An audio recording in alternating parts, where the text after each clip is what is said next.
Hey besties, come to the night shift with me as a full-time college student, content creator, and someone with a part-time job. So this is my new work schedule where I work a 12 to 5, so I get to come home. It's not completely dark, but by the time I do get home, it is.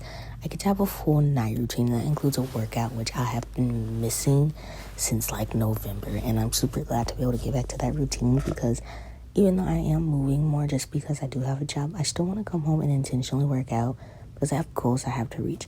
Now, lately, I have been back to struggling with my eating, and I need to just get out that funk and mindset and get myself together. I do not want food to become an addiction or something I'm depending on again, so I don't know what I have to do, but I need to do it. I'm making food plans, but the thing is I'm eating things on top of that, so I need to dial it back.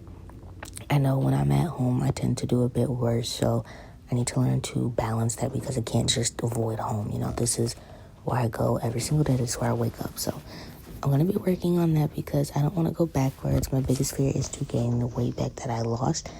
So we're just going to be working on it, and I'm definitely going to keep you guys updated. Let me know if you guys have some goals that you feel like you're struggling with, but you're noticing it and you're ready to work on that because I'm definitely not going back. We can only move forward now.